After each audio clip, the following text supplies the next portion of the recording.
At a charity gala meant to celebrate generosity, a single act of cruelty was all it took to change everything. What happens when someone mocks the wrong person in front of the wrong crowd? Let us know in the comment section below. Vanessa Prescott leaned against the marble-topped bar, swirling a glass of imported champagne between her manicured fingers. Her laughter, crisp and rehearsed, floated above the soft chatter that filled the Grand Marlowe's ballroom. She was radiant tonight, dressed in an emerald gown that clung to her in all the right places, her blonde hair swept into a perfectly careless updo. The room belonged to her, or at least it felt like it did, and she intended to soak up every ounce of admiration that came her way. Across the room, unnoticed by most, Harold Fuller adjusted the cuff of his worn but neatly pressed jacket. His dark, weathered hands moved with the precision of a man who had spent decades carrying himself with quiet pride. Harold's posture remained firm, his eyes scanning the room with a mixture of patience and silent observation. He wasn't here for the glitz or the gossip. He was here because he had promised Malcolm, his son, that he would come. Tonight was Malcolm's night after all, though Harold was sure he'd be just as content clapping from the back as he would be seated at a table near the stage. The event was billed as an evening of heroes, but Harold knew well enough that real heroes didn't wear $1,000 suits or clink glasses over foie gras. No, the real heroes sat quietly at the edges of the room, like him, forgotten until someone needed a warm story for a fundraiser speech. Vanessa spotted Harold out of the corner of her eye as she lifted her glass again. Her lips curled in a slight sneer as she nudged her friend, Clarissa, with a lacquered elbow. "See him?" she whispered, voice dripping with casual cruelty. "I didn't realize the help was allowed to wander around during the main event." Clarissa giggled behind her hand, but her laughter was hesitant, eyes darting around as if someone might overhear. Vanessa didn't care. She never had. Rules were for other people, people who didn't vacation in the Hamptons or sit on museum boards. With a flash of gold heels, Vanessa sauntered across the floor, her movements deliberate, predatory. A few guests watched her, intrigued, others simply too polite to intervene. Vanessa thrived on attention, and tonight Harold Fuller had become her unwilling stage. Stopping a few feet from him, she gave an exaggerated gasp, drawing more curious glances. Excuse me," she said loudly enough for several tables to hear. "Could you top off my champagne, please? And maybe grab me a few more of those lobster canapes while you're at it." Harold turned toward her slowly, his deep brown eyes steady, patient. For a moment, he said nothing, letting the silence stretch just long enough to make Vanessa's smile flicker at the edges. "Steph, ma'am," he said, voice low but clear.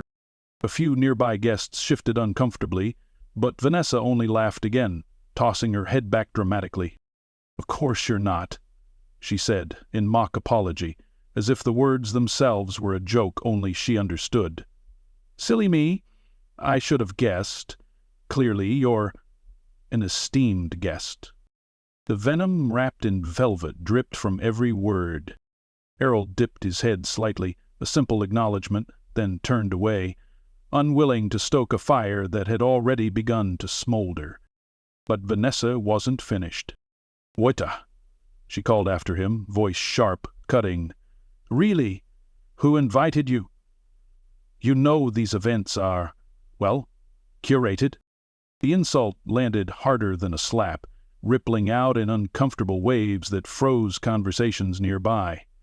Harold stopped in his tracks, his broad shoulders stiffening almost imperceptibly. Clarissa tugged at Vanessa's elbow, whispering fiercely, "Vanessa." But Vanessa shook her off, her cheeks flushed, not with shame, but with the thrill of the spectacle she was creating. She loved being the center of any room, and if she had to humiliate someone to do it, so be it. Harold inhaled slowly, the kind of breath he had learned to take decades ago under much greater threats than the sneering tongue of a rich woman. He faced her once more, and for a fraction of a second something flickered behind his steady gaze. Something old, something fierce, something invincible. "You enjoy your evening, ma'am," he said simply, then turned again and walked toward the far side of the ballroom, where the shadows offered a quiet sanctuary from prying eyes and cruel tongues. The murmuring of the crowd grew louder, fragments of conversation bleeding through the air. "Who is he? Did you see that? Terrible behavior. She's drunk again." But none of it reached Vanessa, who stood fuming, her perfect posture sagging under the sudden, biting awareness that perhaps, just perhaps, she had miscalculated. Across the ballroom, Lydia Benson, the event's organizer, watched the scene unfold with narrowed eyes. She recognized Harold Fuller immediately. She had helped arrange tonight's guest list and knew very well that he was not just another attendee. He was the father of the man whose name gleamed in golden letters on the event program, the heart surgeon, whose foundation had rebuilt clinics across the country for veterans and underserved communities. And Harold Fuller was far more than anyone here knew, especially Vanessa Prescott. As the band resumed playing and the night stumbled back toward its glittering facade, a few whispers continued to linger, like smoke after a fire. They curled around Vanessa's reputation, clinging to her dress, her smile, her brittle laughter. She straightened her shoulders, downed the rest of her champagne, and pretended none of it had ever happened. After all, she thought bitterly, it wasn't like anyone important had seen it, was it? But at that very moment, the doors at the far end of the ballroom swung open, and everything that Vanessa Prescott thought she understood about this night was about to shatter into 1,000 brilliant, irreversible pieces. The doors swung open with a soft but commanding creak, the kind of entrance that didn't need theatrics to be noticed. Heads turned instinctively, conversations trailing off mid-sentence, as all eyes were drawn to the tall figure stepping into the ballroom. Dr. Malcolm Carter didn't need an announcement. His presence carried its own weight, the kind forged not by money or fame, but by a lifetime of relentless work, sacrifice, and an unwavering commitment to something larger than himself. He wore a tailored navy suit, nothing flashy, but the kind of understated quality that whispered of substance over spectacle. His dark skin glowed under the chandelier light, and the slight flecks of gray at his temples only added to his distinguished air. There was an ease to him, but also a gravity, the kind of man who could walk into any room, a hospital board meeting, a Senate hearing, a broken clinic in a hurricane-ravaged town, and command respect without raising his voice. Behind him, a few aides hurried to catch up, carrying folders and programs, but Malcolm moved with his own rhythm, unaffected by the chaos around him. His gaze swept the room, sharp, searching, before it landed across the ballroom where Harold Fuller stood quietly at the edge of the crowd. Their eyes met. For just a moment, the entire gala seemed to dissolve around them, the glittering dresses and clinking glasses fading into nothing. A small smile tugged at Malcolm's mouth, a private, almost boyish smile he reserved for his father and no one else. He started walking toward him, unhurried but determined. Near the bar, Vanessa watched the scene unfold with detached amusement, too wrapped up in her own bruised ego to realize the shift in the room's energy. She lifted another glass of champagne from a passing server's tray, tossing it back a little too quickly. Her cheeks were flushed now, and she waved Clarissa closer with a drunken flick of her fingers. "Who is that?" Vanessa hissed. Clarissa, whose face had paled considerably in the last few minutes, swallowed hard before answering. "That's Dr. Malcolm Carter." Vanessa blinked, processing the name in slow motion. "Dr. Carter?" she repeated, almost tasting it. Then, with a disdainful shrug, she muttered, "Probably another bleeding heart doctor getting an award for patching up homeless people." Clarissa said nothing, her mouth a thin, grim line. She wanted to tell Vanessa to stop drinking, to stop talking, to stop digging herself deeper into a hole she didn't even realize she was standing in. But Vanessa never listened once she decided the world revolved around her. Meanwhile, Malcolm crossed the floor with deliberate steps, ignoring the attempted small talk that floated his way from various donors and board members. His focus remained locked on Harold, who stood patiently, respectfully, but with that slight tension around his shoulders Malcolm had learned to recognize over a lifetime. Harold Fuller was a man who had seen more in his youth than many could imagine. Decades ago, in a world even less forgiving than the one they lived in now, Harold had fought battles both abroad and at home, in muddy fields, in boardrooms where promotions mysteriously disappeared, and in the silent, heavy stares that greeted him at diner counters he wasn't supposed to sit at. Harold had never worn his struggles like a badge. He had carried them inward, quietly, stoically, like the true warriors did. As Malcolm reached him, Harold straightened subtly, the hint of a smile breaking across his face. "You're late," Harold said gruffly, though his eyes were warm. Malcolm chuckled under his breath. "Traffic," he said, a lie they both knew was meaningless. He would have crossed a battlefield barefoot to be here for his father. He clapped Harold lightly on the shoulder, the kind of casual affection he rarely allowed himself in public. There were too many people who looked for cracks, for softness they could mistake for weakness, but here, tonight, Malcolm let it show. "I wasn't sure you'd come," he said in a lower voice. "Private." "I said I would," Harold replied simply. "A promise is a promise." The simplicity of it struck Malcolm harder than he expected. Everything good he had become, every patient he had saved, every battle he had won, had started here. With this man, this steady presence, who had never once broken a promise, even when life had given him every excuse to. A voice cut through the fragile moment like a blade. Well, what do we have here?" Vanessa's voice rang out, loud and brimming with forced charm. Malcolm turned slightly, facing her for the first time. Vanessa swept up to them, champagne glass dangling from her fingertips like an afterthought. Her smile was wide, too wide. Her confidence brittle. "I don't believe we've been introduced," she said, extending a hand.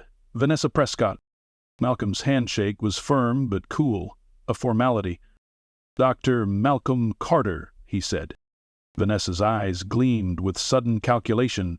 "A doctor? Important? Connected?" She leaned in just slightly, her voice dropping into what she believed was a sultry, engaging register. "Pleasure to meet you, Doctor. I was just telling my friend," she gestured vaguely behind her, "how wonderful it is that people like you support causes like these. Truly admirable." Harold watched the exchange silently, a flicker of something unreadable passing over his face. Malcolm gave a polite nod, but didn't return the fake warmth. "And this," Malcolm said after a slight pause, turning fully toward his father, "is the real reason I'm here tonight." Vanessa blinked, her champagne-fogged brain struggling to keep up. "My father," Malcolm continued, voice firm, steady, proud. "Harold Fuller." The words hit with the weight of a gavel in a silent courtroom.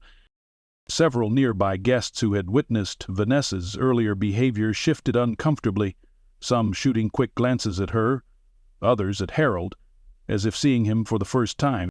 Harold, for his part, simply inclined his head slightly in acknowledgment, his expression unreadable, but his presence unmistakable. Vanessa's smile faltered. She recovered quickly, or tried to, but the slip had been visible, and Malcolm had seen it. The band struck up a soft tune, and Lydia Benson took the stage, tapping the microphone gently. "Ladies and gentlemen, if I could have your attention," Lydia's voice cut cleanly through the ballroom. "Tonight we gather not only to celebrate the tireless work of our honored guests, but to remember the shoulders on which all of us stand." Malcolm's name was mentioned next, followed by a resounding wave of applause. But when Lydia spoke Harold's name, something in the room shifted. The applause grew heavier, more genuine. Faces softened. Glasses were set down. A few guests who had looked through Harold earlier now leaned forward in their seats, regret heavy in their chests. Vanessa froze, her champagne glass trembling slightly. She smiled stiffly, clapping along, but her heart hammered against her ribs. As Harold and Malcolm moved toward the stage together, side by side, a quiet hum buzzed through the crowd, a rising awareness, an invisible tide turning. The night was not going to end the way Vanessa Prescott had imagined. Not even close. The applause slowly faded, replaced by the clinking of glasses and the subtle murmur of conversations restarting. But the energy in the room was unmistakably different now. Harold stood just behind Malcolm at the edge of the stage, reluctant to step further into the spotlight, but Malcolm turned slightly, gesturing with a subtle tilt of his head that spoke volumes. They would do this together. Harold gave the faintest of sighs, the kind that came from a lifetime of knowing when duty called, even in unexpected places. Malcolm approached the microphone with an ease that masked the emotions simmering beneath his polished exterior. His eyes scanned the room, landing briefly on familiar faces, donors, politicians, hospital executives, and then, inevitably, pausing for a moment longer on Vanessa Prescott, who sat rigid at her table, her smile now brittle as glass. He didn't smirk, he didn't glare. He simply saw her and then moved on, rendering her invisible in the way only the truly powerful could. "Good evening," Malcolm began, his voice carrying a calm authority that instantly captured the attention of every person in the room. "Tonight is a night to celebrate heroes, but not the kind of heroes you read about in magazines or see on television interviews. No, tonight is about the quiet heroes, the ones who live their lives out of the spotlight, the ones who serve without expectation of praise." The room had grown silent again, but this time it wasn't the brittle, uncomfortable silence that had followed Vanessa's cruelty. This was reverence, anticipation. "I stand here," Malcolm continued, "because of one such hero." He turned slightly, extending his hand back toward Harold, who, after a beat, stepped forward beside him. The stage lights caught the deep lines etched into Harold's face, the ones carved by years of hard work, sacrifice, and battles, both seen and unseen. He looked out at the crowd with the wary composure of a man used to facing judgment. But tonight he saw something different in the eyes staring back at him. Respect, curiosity, a hunger for understanding. "This man," Malcolm said, his voice tightening with emotion he refused to fully show, "is my father, Harold Fuller, a veteran of wars fought overseas and battles waged right here at home. A man who never asked for a spotlight, who never sought recognition. But without him, I would not be here. Without him, hundreds, thousands of lives might not have been saved." A ripple went through the crowd, an intake of breath, a shifting of bodies leaning forward in their seats. Harold stood motionless, letting his son's words settle over the room like a heavy, invisible blanket. He wasn't embarrassed, but neither was he flattered. Praise had never been what he fought for. Survival, dignity, honor, those were the things that had mattered. And yet, as he looked out across the sea of tuxedos and glittering gowns, he understood the importance of this moment, not for himself, but for others like him who had been erased or ignored for too long. Malcolm took a breath, grounding himself. "I grew up watching my father face hardships that most people here will never know," Malcolm said, his voice lower now, intimate. Disrespect, dismissal, doors slammed shut. Yet he carried himself with pride, with dignity, with a strength that wasn't loud but was utterly unbreakable. Malcolm's gaze swept the room again. It's easy to admire people when they're standing on a stage, when they've won medals or built hospitals. But the true measure of a person's worth isn't in their titles or accolades. It's in how they treat those they think can do nothing for them. The words struck hard, heavier than applause, heavier than the music that had filled the ballroom earlier. Vanessa shifted in her seat, her fingers white-knuckling the stem of her champagne glass. Harold's jaw tensed slightly, but he remained silent, allowing his son to speak. Malcolm paused, letting the weight of his words linger in the charged air before concluding. "Tonight I ask you not just to recognize heroes on a stage," Malcolm said, stepping slightly aside so Harold stood fully exposed to the audience, "but to recognize them in your daily life, in the faces you pass on the street, in the ones you overlook, because you never truly know whose shoulders you're standing on." The room erupted into applause again, this time thunderous, sustained, sincere. Harold nodded once, a small, almost imperceptible acknowledgement of the crowd's response, before stepping back slightly, reclaiming the comfort of the background. He didn't need the applause, he didn't need the stage, but seeing the pride shining in his son's face, he allowed himself a brief moment of satisfaction. Malcolm left the stage to a small flurry of people trying to shake his hand, offer congratulations, pose for photos, but he cut through them with polite nods, making his way directly back to his father. "You okay?"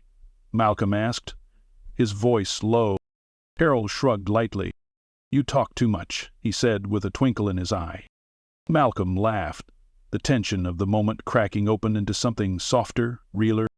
Nearby, Vanessa Prescott sat frozen, her mind racing. She watched as guests who had once swarmed her for her influence and wealth now drifted away, their attention magnetized by Harold and Malcolm. She tried to summon her usual confidence, the easy charm that could turn any mistake into a minor misunderstanding, but it wouldn't come. The memory of her words, her tone, her smug assumption echoed mercilessly in her mind. Clarissa leaned in, her voice barely a whisper. "You need to apologize." Vanessa stiffened, her spine rigid. "Vinay." Clarissa cut her off with a sharp look, the kind that reminded Vanessa, for the first time in a long while, that power didn't come from appearances alone. Not tonight. Across the ballroom, Lydia Benson took the stage once more to announce the opening of the silent auction. Guests slowly began to rise, making their way toward the tables set up along the far wall. Laughter and conversation resumed, but the mood had shifted permanently, like a river rerouted by a single stone. Malcolm and Harold remained near the back of the room, flanked by a small crowd of genuine admirers, doctors, veterans, young activists, all eager to shake Harold's hand, to thank him, to hear even a few words of his story. Vanessa watched, her heart thudding with something dangerously close to fear, because, deep down, beneath the anger and the excuses she desperately wanted to summon, she knew. She had made herself unforgettable tonight, but for all the wrong reasons. And unlike the fleeting buzz of her usual scandals, this one might just stick. The gala continued, the music swelling, the chatter brightening, but an invisible line had been drawn through the Grand Marlowe's glittering ballroom. Those who had witnessed, those who understood, would not forget. And neither would Harold Fuller, not because he sought revenge, but because dignity, once claimed, could never be stolen again. Vanessa Prescott lingered at her table long after most of the guests had migrated toward the silent auction displays. Her gaze flicked around the ballroom, searching for a familiar anchor, but the crowd that once gravitated toward her orbit now shifted elsewhere. She could feel it, the slight aversion in their body language, the way conversations paused when she drew near, the polite but unmistakable distance. It was like standing in the eye of a storm she had unknowingly created, realizing too late she was not the one in control of the winds. Clarissa placed a tentative hand on her arm. "You can fix this," she murmured under her breath. "But you have to act now." Vanessa swallowed the rising lump in her throat. Pride warred against the gnawing sense of dread tightening around her ribs. She had spent years cultivating an image, gracious, elegant, untouchable, and the thought of shattering it publicly left a bitter taste in her mouth. But the longer she sat, paralyzed by indecision, the more irreparable the damage became. Gathering herself with practiced grace, Vanessa rose from her seat, smoothing the invisible wrinkles from her gown. Every step she took across the ballroom floor felt magnified, each tap of her heels echoing louder than the soft music playing overhead. Heads turned, conversations stalled. A few sympathetic glances darted her way, but most were edged with quiet judgment. Harold Fuller stood near the auction tables, a glass of water in hand, speaking quietly with Malcolm and Lydia Benson. A few younger attendees hovered nearby, hanging on his every word, as if the simple presence of the veteran granted a gravity that no amount of wealth or celebrity could counterfeit. Vanessa hesitated a few feet away, her heart pounding in her ears. She rehearsed the apology in her mind, a perfect, polished string of words that would acknowledge the misunderstanding without humiliating her further. She was good at this. Apologies, when necessary, were just another tool of high society survival. But when Harold turned toward her, his expression unreadable, the rehearsed lines dissolved like smoke. The room seemed to shrink around her. Malcolm's gaze found her next. Cool, unflinching, not hostile, but piercing, weighing. Vanessa forced a brittle smile, clutching the stem of her empty glass as though it might somehow steady her. "Mr. Fuller," she began, her voice softer than she intended, almost fragile, "I wanted to apologize for earlier. It was an unfortunate misunderstanding. I deeply regret if I caused any offense." There was a pause, the kind of pause that dragged on just a heartbeat too long, pulling every pair of eyes nearby toward them. Harold studied her, not unkindly, but without offering her an easy out. "You mistook me for someone you think is beneath you," he said plainly, without venom. "That wasn't a misunderstanding. That was a choice." The words weren't shouted. They didn't need to be. They landed heavier than any public scolding could have. Vanessa's face burned, but she nodded slowly, forcing herself to stand there, to take it. I realize that now," she said, voice cracking at the edges. "And I am truly sorry." Harold considered her a moment longer, then gave a small nod. Not an acceptance of her apology, but an acknowledgment that she had said it aloud. "You'll find," he said quietly, "that dignity isn't something you grant or take away from others. It's something you either respect or lose in yourself." With that he turned back toward Malcolm, resuming his conversation as if she had already faded into the background. Vanessa stood there for a moment longer, rooted to the spot, before Clarissa appeared at her elbow and gently steered her away. No one laughed, no one sneered. The judgment, she felt, was worse. The cool, silent awareness that something fundamental about her had been revealed, something she couldn't plaster over with a better dress or a well-timed donation. The gala continued around her, but it was clear that the center of gravity had shifted irrevocably. Harold Fuller was now the quiet heart of the evening. As Vanessa retreated to the far side of the room, nursing a fresh drink she didn't touch, Malcolm and Harold drifted toward a quieter corner, away from the noise. "You didn't have to be so hard on her," Malcolm said lightly, though there was a gleam of approval in his eyes. Harold snorted softly. "Didn't say anything that wasn't true," he replied. They shared a brief smile, the kind only blood ties and battle scars could produce. Lydia Benson joined them, her arms full of auction sheets and a wide smile lighting up her face. "You're the star of the night, Harold," she said warmly, handing him a pen. "You could auction off a handshake and raise $5,000. Harold chuckled, shaking his head. "Let's keep the focus where it belongs," he said, "helping the folks who really need it." "That's exactly what you're doing," Lavia replied, "just by standing here." As she moved off to tend to more auction details, Harold leaned against a nearby pillar, watching the ebb and flow of the crowd with a quiet, thoughtful air. He didn't need the praise. He didn't need the apologies. What mattered, what had always mattered, was that people saw each other clearly, without the masks, without the false hierarchies. Malcolm watched him with something like awe. Even now, after everything, his father never sought revenge, never demanded more than simple human decency. Across the room, other guests took notice too. A young couple, both dressed in modest suits, approached timidly, introducing themselves as the children of veterans Harold had once mentored. An elderly woman from a local church brought him a plate of food, insisting he needed to eat. A group of medical students, who had barely looked up from their phones all night, now clustered nearby, scribbling notes as Malcolm recounted some of Harold's lessons about resilience and leadership. Each interaction built on the last, layering something intangible but powerful into the fabric of the evening. Vanessa watched all of it unfold from her lonely corner, feeling the weight of her mistakes settle deeper into her bones. It wasn't just about being embarrassed.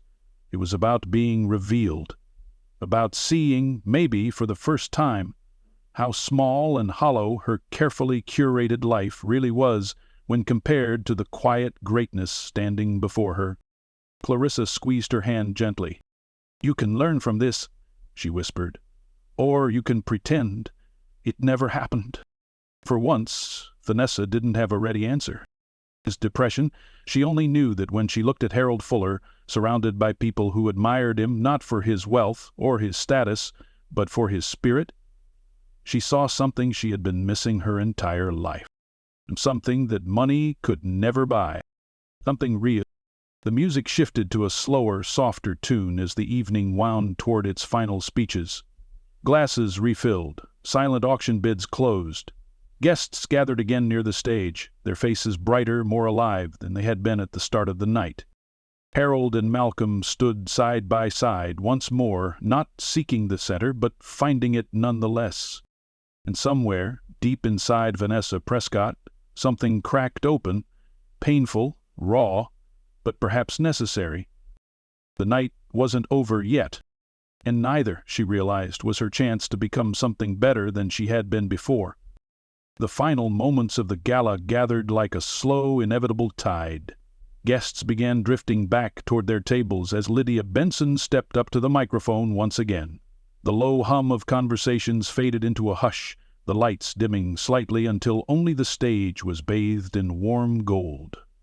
Malcolm Carter and Harold Fuller remained near the front, exchanging a few quiet words before Malcolm motioned for his father to join him in a place of honor just off to the side of the stage. Lydia's voice rang out, full of earnest warmth.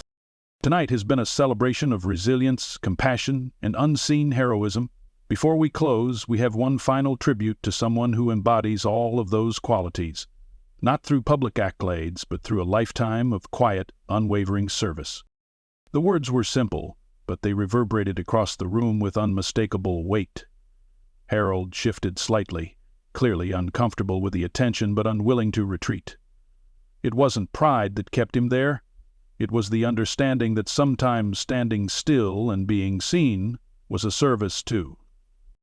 Lydia continued, her voice growing stronger. "In the corner of every great story there's a foundation, someone whose sacrifices make all other successes possible. Tonight we honor Mr. Harold Fuller, not simply as the father of a great man, but as a great man in his own right." There was a ripple through the crowd, a rising wave of applause that began softly, then built into something thunderous. Guests rose to their feet, first a few, then dozens, a standing ovation that seemed to lift the very air inside the Grand Marlowe.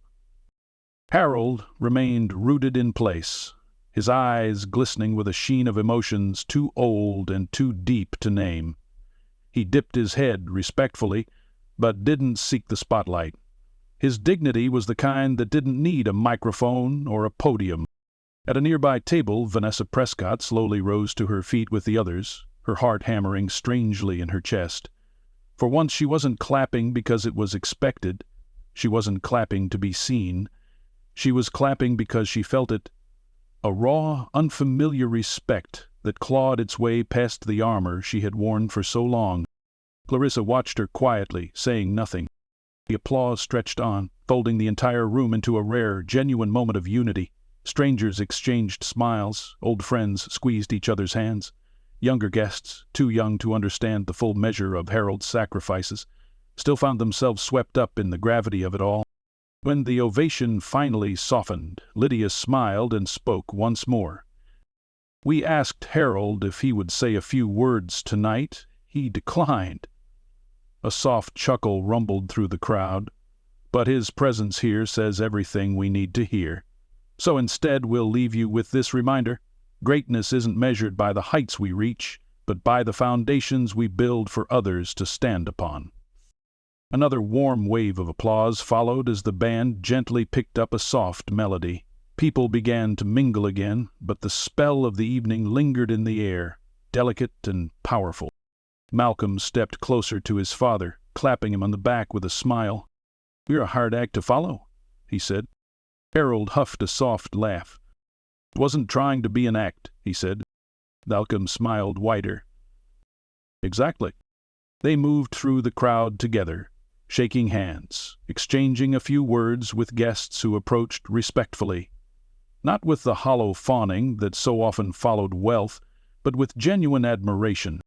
Near the far end of the ballroom, Vanessa hovered, watching them, her fingers tightening around the clutch she no longer had any appetite to show off. It would be so easy to slip away, to retreat into the comfortable numbness of excuses and justifications. Easy to tell herself that everyone overreacted, that no real harm had been done.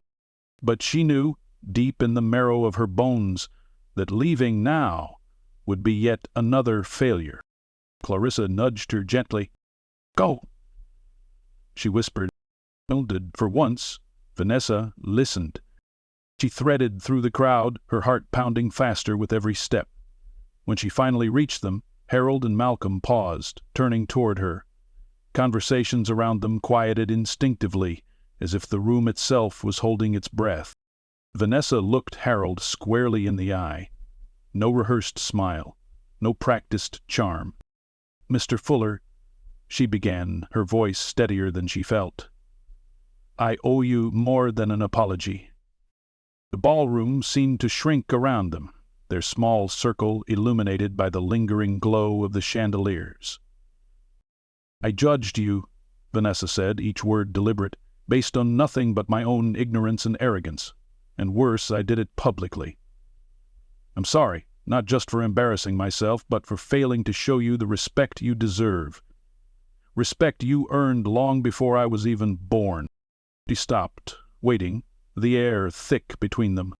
Harold studied her for a long moment. There was no malice in his gaze, but neither was there a rush to absolve her. Harold Fuller was not a man who offered forgiveness cheaply, not because he was cruel, but because he understood its true value. Finally, he spoke, his voice even.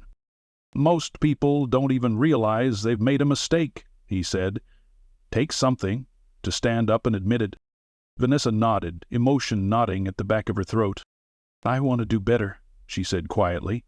"Not just tonight." Harold considered her a moment longer, then gave a slight nod, an unspoken acknowledgment that words, while important, would mean little without action. "You start by listening," he said. "You start by seeing." There was no dramatic reconciliation, no grand hug or absolution, just a simple, real exchange between two people, one who had lived a life of earned wisdom and one who had, at last, begun to wake up. Malcolm smiled faintly, the tension between them easing like a knot slowly untangling. Clarissa appeared at Vanessa's side, gently touching her arm in support. As Harold and Malcolm moved on to speak with another group of guests, Vanessa remained rooted for a moment longer, breathing deeply. The air felt different now, cleaner, sharper, not because the world had changed, but because she had taken the first small, halting step toward changing herself, and shifted into a bright, hopeful tune. Waitstaff bustled between tables with trays of desserts and fresh drinks. The gala was winding down, but the spirit of the evening, the lessons, the connections, the silent reckonings, would linger long after the last guest departed. Harold Fuller stood near the entrance now, speaking quietly with a young man who clutched a military cap nervously in his hands. Watching them, Vanessa felt something stir within her, a yearning to understand, to be better, to be part of something deeper than socialized dinners and hollow charity auctions. Tonight hadn't gone the way she had planned, and for the first time in her life she was grateful for that. As the clock inched toward midnight, the Grand Marlowe glittered with a different kind of brilliance, not just the sparkle of diamonds and chandeliers, but the quiet, powerful light of dignity reclaimed, respect restored, and hope renewed. The night began to wind down in gentle golden waves, like the tide pulling away from the shore after a storm has passed. The Grand Marlowe's ballroom, once brimming with restless energy, now hummed with a softer, more contented rhythm. Conversations mellowed into meaningful exchanges, laughter rang out unforced, and the last clinking of glasses was celebratory rather than perfunctory. In one corner of the room, Harold Fuller sat at a small round table, a cup of black coffee cradled in his weathered hands, as guests continued to drift by in a steady stream. Some offered handshakes, others asked for advice, and a few simply stood in respectful silence before moving on, too moved to form the words they wished to say. Harold took it all in with quiet grace, grateful but never boastful. His world had never been about titles or trophies. It had always been about character, and tonight, it seemed, the world had finally caught up to the truth he had carried with him all his life. Malcolm stood nearby, engaged in conversation with a pair of hospital board members, but his eyes flickered back to his father every few minutes, a watchful kind of pride keeping him tethered. Harold caught the glance once, lifted his coffee cup in a silent salute, and Malcolm smiled, a rare, unguarded smile that softened the strong lines of his face. Across the ballroom, Vanessa Prescott sat at a table with Clarissa, turning a small linen napkin over and over in her fingers. She watched Harold from a distance, not in envy, not anymore, but with a kind of reverence. Tonight had stripped away all her illusions. She didn't know what her next step would be, only that it would be different than the steps she'd taken before. Clarissa nudged her gently. "You could leave," she said quietly, "but I think you'd regret it." Vanessa didn't answer. She set the napkin down and rose from her chair with a deep, steadying breath. Her heels clicked softly against the marble floor as she crossed the room, but this time she wasn't walking for show. She wasn't walking to be admired. She was walking toward something she didn't yet fully understand, but knew she needed. When she reached Harold's table, she paused until he looked up. His gaze was calm, patient, unwavering. "I was wondering," Vanessa said, her voice carefully measured, "if you might have a few minutes. I'd like to ask you something, or rather, if you'd be willing to teach me something." Harold regarded her for a long moment, then motioned toward the empty chair across from him. She sat, feeling younger, smaller somehow than she had in years. "I've spent a long time thinking I understood the world," Vanessa admitted, her voice low but clear. "But tonight showed me that I haven't even scratched the surface." Harold sipped his coffee, then set it down. "Understanding doesn't come easy," he said. "It's like anything worth having. You have to work at it. You have to be willing to be wrong, willing to listen." Vanessa nodded. Her throat tightened. "I'm willing," she said. They spoke for a long time, the gala slowly dissolving around them into lingering conversations and staff gathering empty glasses. Harold didn't lecture or grandstand. He spoke plainly, telling stories, some painful, some humorous, all true. Stories about service, about dignity, about perseverance when the world gave you every reason to give up. Vanessa listened, really listened, the way she hadn't listened to anyone in years. For once, she wasn't thinking about what she would say next, or how she appeared to others. She was simply absorbing, learning, changing. Malcolm drifted closer at one point, standing a few feet away, arms crossed, a quiet witness to the conversation. Clarissa hovered nearby, too, a proud, relieved smile playing at the corners of her mouth. The clock ticked past midnight, and slowly the Grand Marlowe began to empty. Guests embraced each other at the doorways, laughing softly, lingering in small clusters outside under the ornate portico. The air outside was crisp, fresh, with the promise of something new. Inside, Harold finally rose from his chair, stretching slightly, his movements deliberate but strong. "You'll figure it out," he said to Vanessa as he collected his coat from the back of his chair. "The important thing is you started." Vanessa stood too, feeling something shift inside her, like a heavy door creaking open after years of neglect. "Thank you, Mr. Fuller," she said, her voice full of genuine emotion, "for everything." Harold simply nodded, then turned to join Malcolm by the exit. As they walked out together, father and son, the The staff and remaining guests offered parting nods, smiles, and quiet claps on the shoulder. The night had reshaped itself around them, not with fireworks or grand speeches, but with something deeper, something that would echo long after the lights dimmed and the last car pulled away from the valet. Outside, the city glowed with street lights and distant sirens, the pulse of life never truly stopping. Malcolm offered Harold a ride, but Harold shook his head. "Too nice a night," he said. "I'll walk a bit." Malcolm hesitated, then smiled, understanding. "I'll meet you at the corner," he said. Harold set off down the sidewalk, his hands in his pockets, his steps measured but steady. He breathed in the cool night air, letting it fill his lungs. It wasn't the kind of night for looking back. It was the kind of night for moving forward. Behind him, Vanessa and Clarissa stepped out into the night as well. Vanessa watched Harold walk away, a soft wonder in her eyes. "Come on," Clarissa said, linking arms with her. "We've got a lot to talk about." Vanessa nodded, her heart lighter than it had been in a long, long time. And somewhere deep inside her, a new seed had been planted, a commitment not to status, not to appearances, but to service, to humility, to something real.